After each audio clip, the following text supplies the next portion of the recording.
Welcome again to Off the Record. You are with Aaron Machano here, and tonight we have a very special guest. We go behind the titles, the positions, and the political affiliations, and we're actually interviewing a very special person who's made huge contributions to Ndola. Her name is Sima Desai Minodzi. Did I pronounce that right? Almost. Almost. We've been practicing for a few years. But thank you so much for coming on the show, Sima. And for those of you who don't know, Sima is a finance executive in the real estate profession. And she's done some remarkable work in a family business with her brother, who I'll also get on the show one of these days. But she's really a very special person because she's really found a place to incorporate her corporate leadership with also some community impact, which I'm really, really excited about. And I think a lot of us sometimes are always talking about this work-life balancing. How do we work that out? So I think we're going to dive into that. So from navigating high-stake decisions to championing sustainability, she brings a perspective, very grounded person, and understands the numbers behind the impact, but also has one of the biggest hearts I know in my life. So Sima, thank you very much for joining us on the show. Thank you for having me. All right, cool. So I know a lot about you, but I think the audience are very curious to hear about you. So maybe we'll start right from the beginning. Who could you say is Sima now? Who, if I were to introduce you again to a large audience or friends or family and say, this is Sima, this is what she's about, what would you say would be the right way to introduce you? So do you want my background, where I came from, or you just want who Sima is now? Who Sima is now. I think that one would be a nice place You've to introduced myself very nicely. Yes, you I haven't have. left anything for me to say. I have. Oh, and maybe we'll put it so. How? I mean, people would maybe see you and assume off the top that maybe you're not Zambian. Let's start there. So how could I say? How did Sima come to be in Zambia? Let's start there. Okay, all right. Yeah. So I came to Zambia when I was 8 months old. I have citizenship through registration. My dad was born in Zambia. So that's how I'm Zambian with a Zambian passport. And I've spent my whole life in Ndola. Okay, your whole life in Ndola. So when you say you spent your whole life in Ndola, where did you go to school? Yes, I went to a number of schools. I went to Simba School. Then I went to India for 5 years. Then I came back and then I went to Modern High School. I went to St. Andrews High School. Then I dropped out after I passed my grade 9 and I did my grade 12 from home. Oh, and I don't know that. Yes. So I wrote my grade 12 from Concentric Secondary School, but it was just to write exams. I was studying at home. Okay. So in between, I was working. I started working when I was 14 years old. So I would work in shops, on the shop counter, cashier, warehouse manager, things like that. And then that would pay my school fees, or should I say tuition fees. And that's how I wrote my grade 12. Okay. And then I went to NIEC and I did AAT at NIEC. Okay. What's AAT for the less It's informed? an accounting diploma. Okay. So let's just expand on that because now I'm very curious. So why is it that you dropped out of to grade 9 and then why did you decide to still finish at grade 12? School fees wasn't available. So we decided to drop out. And I still wanted to finish, so I found a way around it. So you self-funded yourself all the way through? Yes. From the age of 14? Yes. And the businesses that you worked in, were they your family businesses or you worked for relatives? How did you apply for the jobs? I mean, how did No, none of them were family businesses. They were just businesses of family friends. And we simply asked them if we could, before I dropped out from school, we would ask them if we could work during school holidays. So every school holidays would go and stand behind the shop counter. And then eventually when I dropped out, they did give me a full-time job. Oh, wow. My first salary was 25 kwacha Per month? Per month. And my school tuition fees was 30 kwacha. And mom would compensate the other 5 kwacha for me. Wow, what an experience. I don't think a lot of people in this day and age realize that, well, one, I think if we're looking back, I mean, you're still young, but back then even there was a lot of, from my experience at least, conversations on putting boys to school first and leaving the girls out or things. I'm not sure if that was your setup, but that was quite common in the rural areas. But for you to go around all that in that time, I mean, now it's probably more prevalent that women are supported. But what type of challenges were you facing? Were there backlash from communities for you to go work, to do your school? I mean, what made you have the confidence to even go, no, I'm going to make this happen and I'll do the 25 kwacha and get a shortfall from mom. I mean, not many women, I think, or young girls at that age, at that time, were doing what you're doing. So that's really remarkable. What was your thought process behind that? It wasn't that the girl child shouldn't go to school. I mean, all my brothers also dropped out. It was for the same reason, we had no school fees. So it had nothing to do with that. Okay, wow. But were they impressed? Like people around you, friends, family? Yes, after me and my impressed? brothers joined, when we started working in shops, everybody else's parents started putting pressure on their kids to say, how come they're working and you loafing at home? Wow. And what was the biggest lesson you learned about yourself between 14 and, was it, I'll assume, 12, 13? No, 14 to 16 before you were to go 12. What did you learn about yourself through working in other people's businesses? I think the trust people had in me, moving from the shop counter to make me a cashier I felt like so proud, like I've achieved something. Yeah, so yeah, everything. And then they pushed me to become a shop manager and then a warehouse manager. Oh, wow. And it was like too young to move up so quickly. Yeah. Bossing other people around. Not really, but just the position, yeah. Yeah, okay.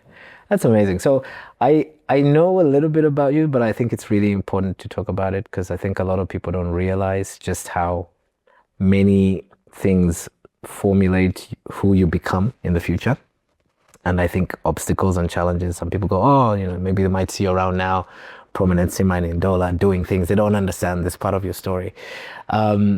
So if someone maybe out there is listening and is maybe got the same, let's call it what it is, excuse or situation that they can't get through school and they haven't want to, particularly if they're a girl child, what advice would you give them, or what advice would you give someone in this situation, in this current climate, what they need to do? I think willpower. If you have the willpower that you want something, you'll find a way around it. If you just give up to say, okay, I've got no one to pay for my school fees, I'm done, then that's exactly where you'll end. So your willpower is very important. And God will give you all the opportunities to get to your willpower. I agree with that. That's really insightful. So why do you think, or what's your opinion now on this current generation? Because now we're still talking about your past and the youth. Do you feel that there's prominence, or from what, we're both employers, we interview a lot of people, we meet a lot of people in the community. But what's your opinion on the willpower levels of the youth of today, just on average? And what can they do, or what is it that you think they're missing that they need to incorporate if they want to be successful? I think, yes, they do have willpower, but I think it's completely diverted differently. They don't have the correct mindset. They want a quick, rich scheme. They want to become where we are today, like where they are just right now. That's not possible. To get to where someone is successful, it's unless you inherit your father's very rich business, but otherwise you got to work your way up towards it. So there are no fast rich schemes in becoming successful. You got to work in, so for me, like I worked in different environments, and all put that together over the years is what now makes me run my company. Okay. So I don't think if I was handed a business by, for example, if my dad was rich and gave me a business, I don't think I would have been able to run it. I see. And how significant was your father in your molding who you are? Because you just mentioned about your dad, but I know a little bit about him, and I was around. But who was he to you, and how influential was he in molding you and your willpower and the person that you become today? I think my dad was very much for integrity. I think he has really super glued that into our bloodstream.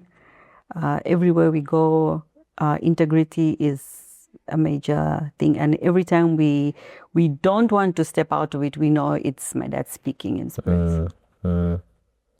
So what does integrity actually mean? Because I've consulted for a few clients, and I think in Zambia, maybe, I don't know where we got it from, everyone has integrity in their value statements somewhere. You go to a church, you go to a business, someone maybe even vocalizes it on a platform, right? Yeah. But what does integrity actually mean to you, and how do you define that? So for us, it was like, don't steal. If you're employed, do your work efficiently. Don't take unnecessary days off unless you're sick, or unless you're really sick. Dying. If they call, yeah, exactly. If they call you on Yeah. a Sunday, there is no need for you to ask for overtime. Go and do your stop tick on Sunday. Like there was, yeah, you just have to, yeah, and especially not stealing and crooking people. That was integrity for us. Yeah. Yeah. No, I've done business with you. In fact, we do business together, and I've seen that come through. So what do you think your dad would be proud of from who you've become now?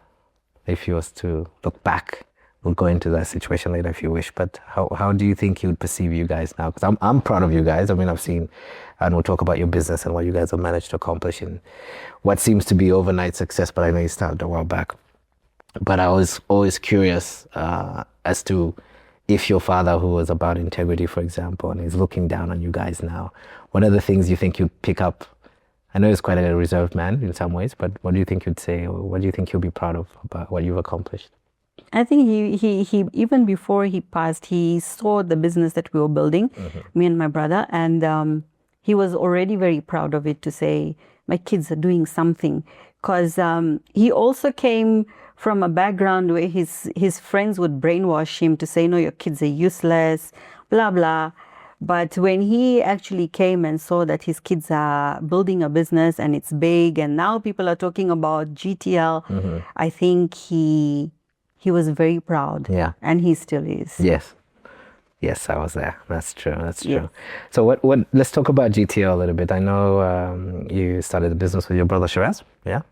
When did it start? Why did it start? And how were the early beginnings of that business? What challenges were you facing to start the business? I think people thought that we landed this business with something on a silver plate, which was not true. What people don't know is my brother started this business in a taxi. Wow. Where we had no cars, we had not even enough money to eat, but he was so determined to get this business going, and he did it even in a taxi. He would call the taxi drivers and say, listen, I have a client, can you take my client to my property? And the taxi drivers never asked for money. Really? Yes. And then eventually when things got going, my brother is like always so grateful, paid them, and even just randomly stops and helps them, and because they were there when we didn't have it. Yeah. So yeah, we weren't handed this business on a silver plate like some people think. Wow. How long ago was that when the business started in the taxi? I think it started in the business actually started in 2008, and we tried different angles, and a lot of them failed, and eventually this angle picked up in 2018, 2019. So that's about 10 years later, almost. Almost 10 years later, yeah. Wow. And what were the biggest challenges in those 10 years? People crooked us. They stole our trucks with our goods on it, disappeared. They stole our cells. It made us even close our shops in Solwezi. Really? There was a lot of nightmare. So you started in Solwezi, right? Yeah. No, we started here, and then it was all lots of different kinds of businesses under the same name. That people just crooked us left, right, and center, until we got a grip of now what GTL is. So what is GTL now, and what does it stand for? I know they've registered other different things, but let's start with where we met through the Indola branch. Yes. Yeah? So GTL stands for Great Title Limited.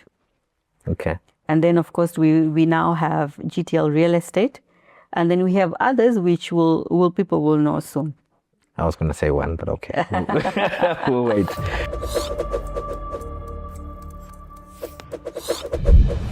Behind the title, behind the prestige, there are hiding secrets, struggles, and stories untold. Meet the faces you know, but what about the people behind the masks? Who are they? Off the record. For me to have food, it was a problem. I was out of school for a year. I went to do some piecework, very long piecework. My career didn't start all rosy. Of course, started on a faster note at some point. I've never drank in my life. I tried once and I was a bit noisy. Yeah. So I decided, That was the end of it. Yeah, I decided, no, I'm not going to drink. Yeah. I'm one of those few that after completing grade 4, I only stayed for 5 months and I was already in tertiary education. The question came and I said I want to be president. I was laughed at.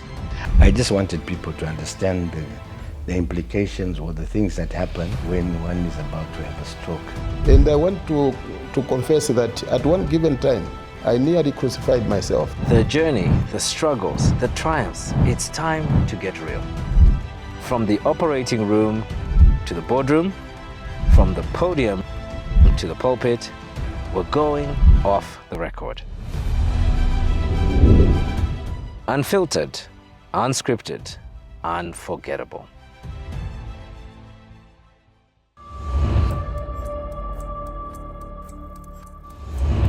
So the real estate, what type of real estate? I mean, I know, but for the audience, is it mostly residential? Are you looking at developments or plots? So what's your angle? So we started with buying large chunks of land and subdividing it. We saw the opportunity because there's a lot of scramble for land. There's a lot of double allocation, triple allocation. There's a lot of fake allocation. So we saw the opportunity, and that's where we learned a bit from that in India. So we brought it here and we said, will it work here? And it did. So GTL started with selling plots, but we now have an agency part to it where we help people buy and sell the property. We also we do high value rentals. And then we are getting into other things. Okay. We'll leave that for next time. Okay, no, that's great. So it's you and your brother, and from what I read, you are the finance director of the business.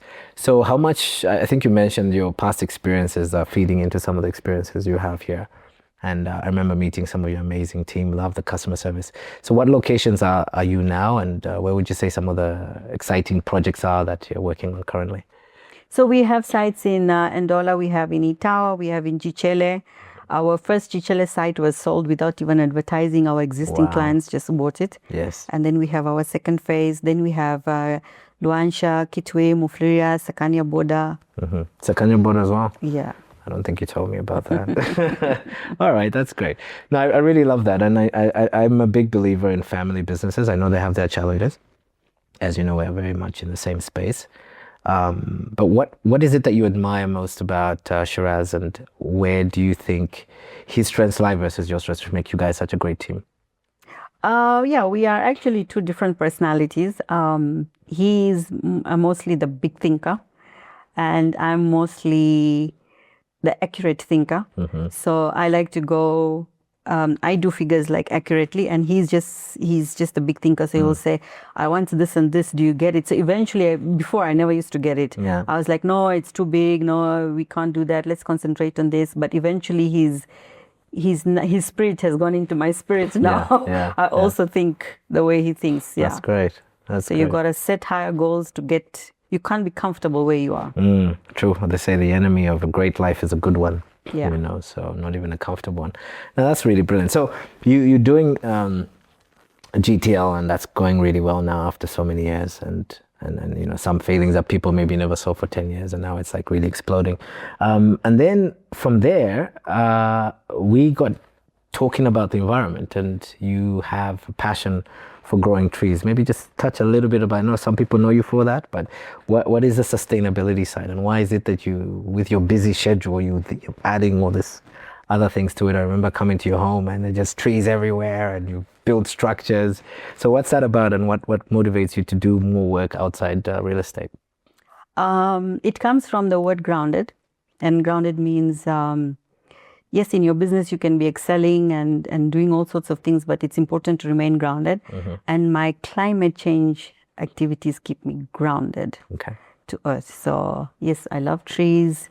I love indigenous trees. I didn't know that maybe 7 years ago, but as I fell in love with the environment, I studied and I read, and now I understand and why it's important, and I just love trees. No, you do. And I think you hold the record, at least in my life, that I heard you planted something like 2,000 trees in 2 days. What was that? That's so crazy. In Ndola, I've planted 5,600 so far. Let's just say that. So 5,600 in the space of what? From in the space of 6 years. Amazing. And completely self-funded, I might add. Yes, it's all self-funded. No intervention from people. No. Which Well, is, I do sometimes get help from people. People do send me money to say, here's a little bit of cash and see what you can do with it. And yeah. okay, so I know there's a big debate out there whether climate change is existing or not and whatnot, but from your research and from what you've seen, why, well, firstly, do you believe in climate change, or what is climate change in your opinion? I absolutely believe in climate change. If you remember when you were small, it never used to be so hot. Like in October now, we never slept with fans or air cons. And now October is just like Variable. it feels like heat waves. So yes, climate change is there. I've seen it more in Europe than in Zambia, also in Asia. Like in India, all the trees are cut. Sure. In Europe, in Italy, all the trees are cut and you can really feel the heat. We are still much better, but we don't want to be like them. And development will bring some kind of climate change. But if we incorporate our trees into our neighborhoods, at least we reduce it. Yeah. I think you're the best person to be positioned, because even as I'm assuming you're setting up your developments and you're planning for these big chunks of land, just subdividing, I'm sure your agenda with the trees is in Absolutely, there, which yes. is really brilliant, because most people don't think about it. And until I met you, I remember we're having this conversation, and people love these palm trees, these weird palm trees, not weird, but they look cosmetically okay, but Yes. it's more like, I think, because everyone else has them, not really that people really had an alternative. But what's the advantages of having something indigenous? I know you told me this, and when you gave me that aha moment, I started looking differently. But what's the advantage of picking an indigenous tree over, say, this non-indigenous thing that we might put on our fence yards just to make everyone know we have one?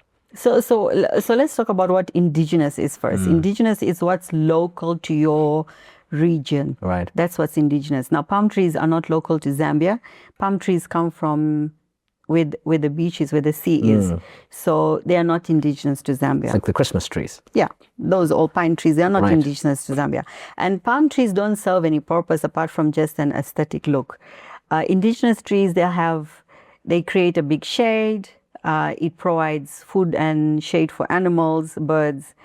Also for us, people like sitting under the tree, relaxing, parking their cars under the tree.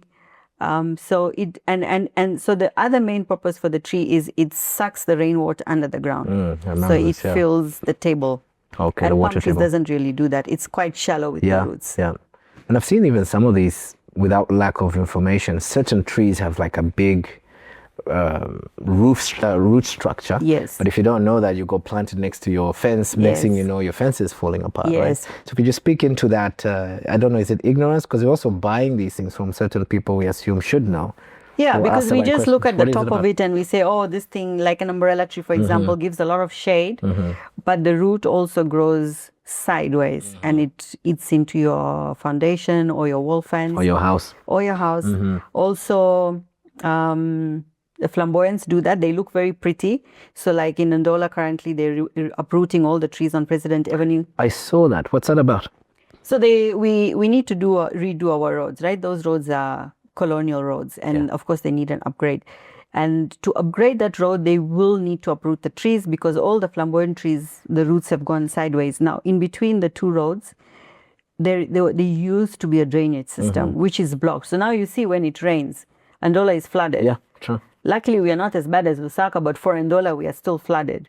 So those drainages need to be fixed. So those trees need to be replaced. Probably, it wasn't a bad idea. They're called alley trees. They're not indigenous to Zambia. They're called alley trees because they beautify your place. But the roots probably have gone into the tar road, into the drainages, and they have to come out for you to make new drainages.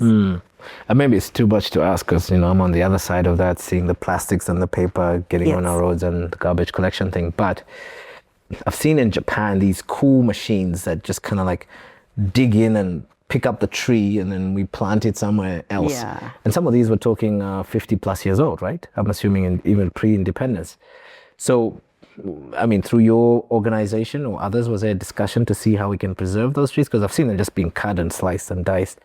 Probably cheaper, but is there a plan to replant? Because that's my other conversation of what's the sustainability component? Yes, they'll build the road, but are we going to replant to replace that? I heard the minister say the other day that they will be replanted. So obviously they will know now what to replant, because these trees are not going to be replanted. We can't replant flamboyants and jacarandas. The roots, they all spread Destroy. sideways. Yeah, okay. So hopefully someone out there might call you for some consultation before they choose. Hopefully, yes. Hopefully, I do have a connection with the council, and we do on the background always talk with each other. Yeah. Oh, that's good. Now, I'd love to see that. And I hope the roads they're building are going to be roads that last as long as the colonial roads, because those roads. Well, it also depends on how they'll maintain it, right? Because if we still have people washing cars and the water's still going to sit on the road, even if we have new drainages, but imagine all the sand from the cars go in the drainages get blocked, the roads will still get damaged. So they will have to also deal with the car washes. I never thought about that. So the car washes are actually affecting our drainage system. And it's not even talking about the contamination of the chemicals that are going into our water source, and there's a borehole maybe 5-10 meters from those places. So what do you think needs to be done there? Is it like putting limitations on, or? Well, council knows that. I've spoken to them. Hopefully they'll do something about it. That's the department. Because like the tomato business, I've just seen the whole mushrooming of car wash everywhere. To a point where sometimes I wonder, I think I was in Indonesia, where a city is like 30 million people. I can understand the multitude of shopping centers and car washes in that concentration of population. But it feels like there's more car washes in our little geographic location with such a small population. So do the economics really work out to have this many car washes all over the place in every single corner in our cities, in your opinion? Or is there a better way? I don't know. Well, if you look at both sides of the story, for us, yes, we don't want them on our streets because they're damaging the roads. But they also don't have an income. We don't have employment for them, so they're finding a living out of it. So how do you balance that? You become the mayor, I think. Yeah, no, that's a good question. But I think it speaks to me into what we always talk about, which you're doing, I think, in GTL, is if we don't plan for the big things and put in these measures before we execute. Yes. We're never going to get a sustainable model out there. So I'm really hopeful that they're not just listening to you from a sense of she's talking, but actually listening to you from a point of view of, getting you in the committee or strategically involved with or at least have multiple stakeholders. Not saying the government don't have these things, but I just always wonder sometimes how projects just start off before you know it, they didn't think of the drainage, or they didn't think of the garbage collection system within our CBDs. So those things are very curious to me. So I'm really hopeful that works out. So I'll just shuffle a little bit into something else. How do you, because I know you're one of the busiest people I know, how do you manage your time? Because you've got your sustainability thing going on. I'll touch on another thing with the chamber that I know you're also actively involved with in Ndola, which is amazing. Then you got your company that's exploding. And if people didn't hear, you got a double barrel name, Menodzi, as I call it, right? You have a husband, and I know he's got some other priorities that need to be attended to. I see you're flying all over the place to attend to that family side of things. So how does a successful woman in 2026 manage her time? And later, how do you avoid burnout? Those questions, I think, are very curious to me to ask today. So how I manage is, like, if I'm here in Zambia, Monday to Friday is for work strictly. In between, I will attend maybe chamber meetings and help chamber. Chamber does advocacy for Ndola residents. Okay. It's not a very highly demanding thing, but yes, we do give time to chamber because we all want to see Ndola in a better place. We want government to hear what citizens are suffering from. But is it just, sorry to interrupt, but is it just speaking a little bit about it, is the advocacy for residents related to business, or is it policies on even health issues, anything? Everything, any policy that we feel like government should hear from the grassroots, that's where we come in. So we're the link between private sector and government. Okay, and you're the vice president of this. So it's not like a small little title somewhere you're sitting in the background. You're actively second in charge, in short. Thank you. That's amazing. Congratulations on that. you. Very proud. I should join. Yes, you should. So how do you balance all that? Because I know that you got, just people don't know this, but there's one of the most successful galas I've been at in Zambia. Yeah. Was run and under your team and the previous president, I think Joseph was his name. Yes. It was 400 people showed up or Yes, something yes, at yes. Mukuba Hotel. Amazing, guys. Just networking, dinner, food. Almost ran on time, but it was amazing. I loved it. So that was a huge undertaking, which I'm sure involved a lot of planning and time and resources on your part. So I'm really going to challenge you on this part on how you're saying it doesn't take a lot of time. It does take a lot of time. I'm not doing it.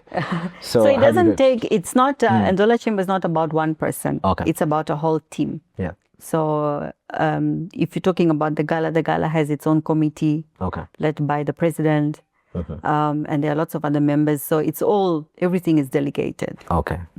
But you run the finance. When I was a treasurer, right now I'm not a treasurer. Okay. So we do have our own treasurer now, yes. So Okay. we have meetings, we give our inputs. Yeah. And then people on the ground do the groundwork. Okay. So there's that, which takes up some time. And then there's GTO, which is exploding. And you can't tell me because I see you in Kitwe, I follow you everywhere. So I know you've got that schedule. Yes. And then there's home. You get There's some home. amazing pets and family. And your husband's also a very amazing man, by the way. But he has to travel for certain commitments. So how do you now stay the successful wife and businesswoman and sister and daughter? How do you do it? So we are in 2026, right? Mm-hmm. We have a laptop and we have network. Okay.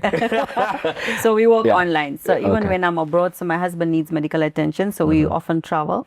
People usually think when I go to Italy, I'm going for a very beautiful holiday, which I'm not.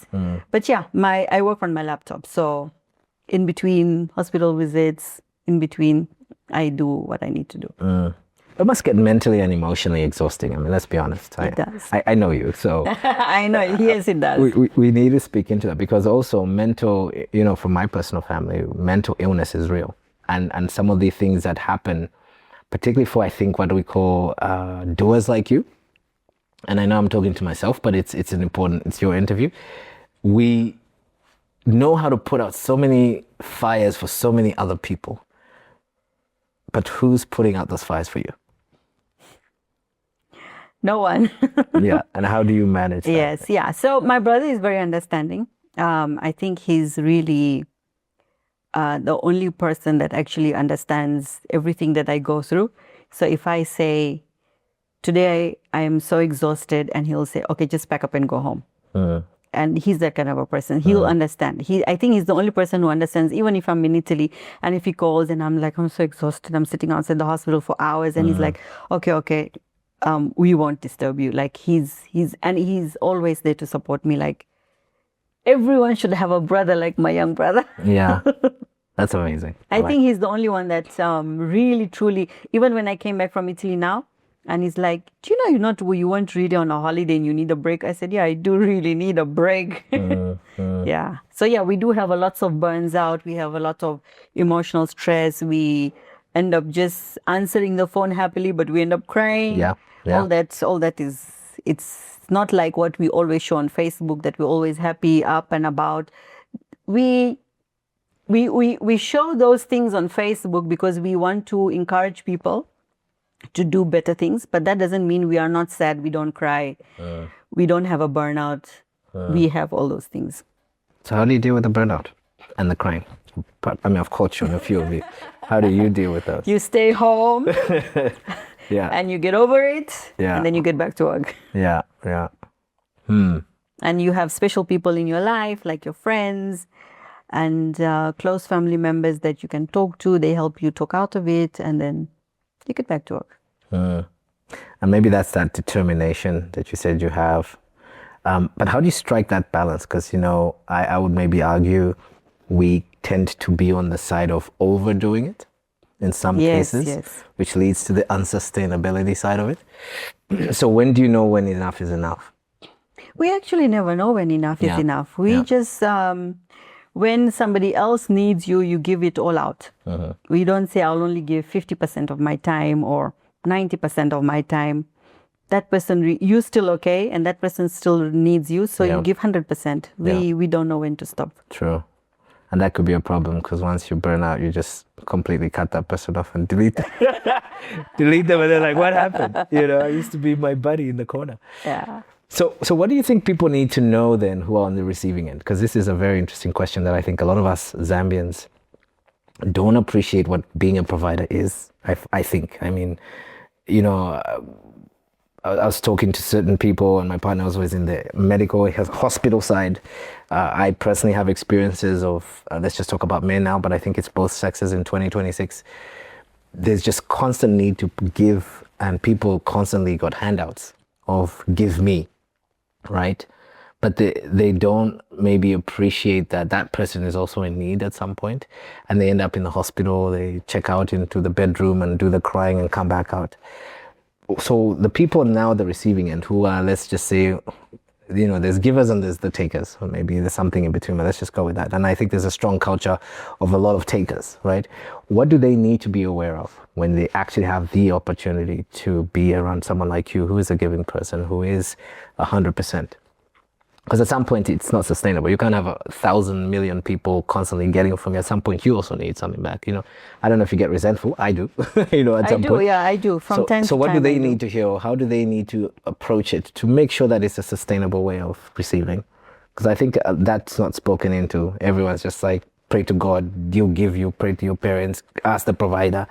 But, you know, we also go through our seasons. Yes. Right? So what do they need to be aware of?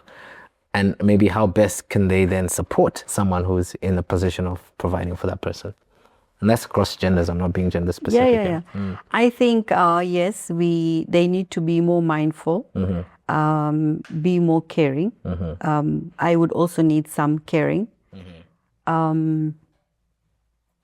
I also need to be appreciated. Sometimes people don't appreciate. Yep. Sometimes some family members don't appreciate that what you've done for someone. Those are big red flags for me. So yes, I would like people to know that I also want to be taken care of. I also want to be appreciated. And that will actually fuel me to do even more.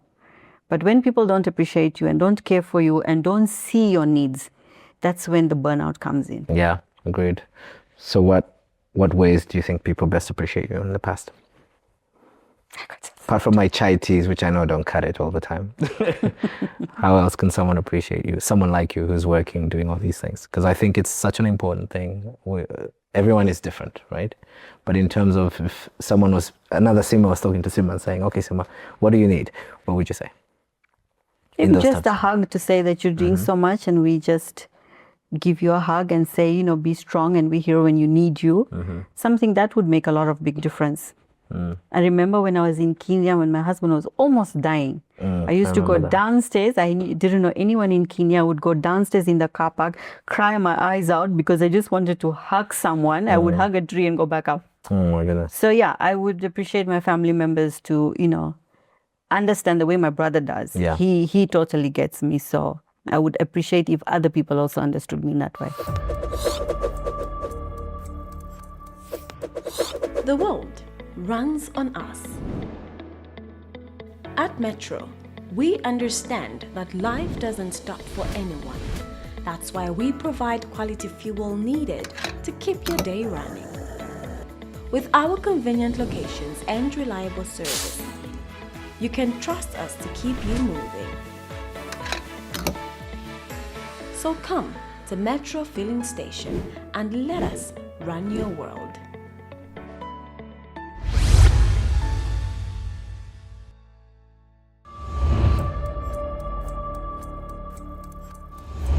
So yeah, I think that's a really strong message we need to send out there in these trying times. And things are difficult. Business isn't straightforward. But how do we, you know, my coach used to say, how do we increase intention with our relationships that we care about and then release tension? And one way, you know, sometimes even giving money is not a solution. No, giving money is not a solution. I think people, when they see you always going, they think you are a strong person. Is what they don't realize that you also need that attention and that care. Yeah. They'll just think, she'll do it. She's always done it. She's strong. She's independent. She'll do it. No, until you have a breakdown. Like that. Yeah, that's true. No, that's really great. I picked up something I didn't know about you today. That's really good. Okay, so just a couple questions on the business. We're almost wrapping up. But talking about Ndola, because, you know, at least for me, I'm a big advocate for making this town great again. and we can worry about the rest later. But what business opportunities or what opportunities do you think people are overlooking at the moment in this current climate that could be interesting? Obviously not the ones you're about to launch, which I know about because maybe we're advertising to them. Even that. Yeah. So even if you're launching something that I'm doing, I believe there's enough cake for everyone. So I can have even 10 other people doing exactly what I'm doing. I don't have a problem with that. Yeah. And where opportunity lies, there is a lot of opportunity where there's a problem. So if you find a problem, don't sit on social media and start bombarding messages. That's where your opportunity is. Yeah. And what do you think would be the next step? Like, take us through a sequence of how you discovered a new business and started it. So there's a problem. Okay, I've found the problem. Then what? What do I do next? Action. You've got to take action. Register the business. Register do some the market research. Yes. Talk to Sima. Work for Sima. What do we do? No, you first of all, you take your idea. You identify the problem. Like we identified that there is a problem with land. There are lots of other problems, like you solving a big problem with plastic waste and any other waste. There is lots of problems in our city that people can actually tap into. So find the problem, put it on a piece of paper, make action plans, and then go for it. And be resilient, eh? Yeah, because you can't have all your ideas in your head. True. They will remain in your head until you die. True. So put them on paper and make action plans and then go for it. Okay. And of course, you're going to find a lot of obstacles. There is no such thing as the perfect business. So you got to learn to work around it and never give up. Love that. And find a brother. Right. It could be your wife, it could be your husband, it could be your sister, it could be a best friend, it could be a colleague, and it could be just you. And you know what I love about you too? So many people say don't do business with family, and I know their problems. Oh my goodness, we are a family business. We go through it, but I think there's something amazing if it does work. Yes. You know, that not having that can't work into, and I know we've talked about that. So just a couple of final questions. So what are you excited about at the moment that you're working on? Like any current projects that you want people to be aware of? And then how do they reach you if they want to support or be part of that project? Or I know you got a lot of volunteer things going on as well. Most of my projects are, we are working on the background. So I don't like to announce my projects until I know you. ready. Until they're established. Yes, until they're established, Yeah. they're ready to be said to anyone. Yeah. So yeah, and you said in the beginning I'm a finance director, but I'm more of a business developer, and I think I've found passion in developing business. So I am developing a lot of businesses. Nice. And they will slowly will phase them out. Yeah. Okay. That's good. So how do we reach you then? I know I had to Google you somewhere. So maybe tell us about the different places we can access you, social media. What's your account name? If you're comfortable with the GTL phone number, whichever one. My brother calls me a Facebook junkie. So that's the best place to reach me. My handle is Sima Desai Menotsi. The phone number, email, everything is there. Okay.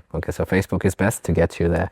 So final last questions. What would you advise the younger self of Sima now that you've got to where you are? You've gone through so many things that we've talked about from 14 years old, needing to figure out how to fund yourself for school, which is remarkable.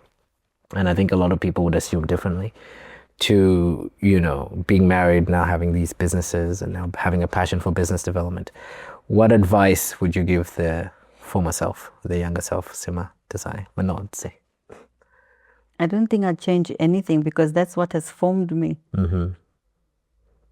So what would you say to that person now?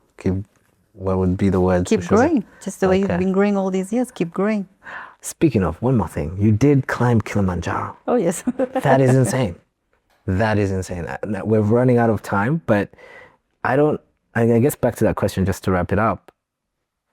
That younger Sima may not be the person that climbed Kilimanjaro. Never. Or not the one. So who's the new person who came down that mountain? We had a little chat on this. Yes. So who's that they person? always say when you climb Kilimanjaro, you won't be the same person going up and the same person coming down. Yes. So Kilimanjaro was a leadership summit. Yes. And when I came down, I soon realized that a lot has changed in me.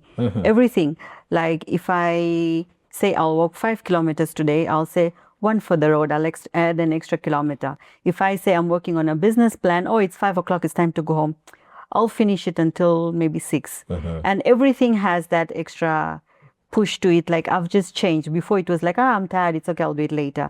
And it's no longer that. Now and I don't need reaffirmation. Before I would like start calling friends and or family, and I want a reaffirmation. Am I doing the right thing? Yeah.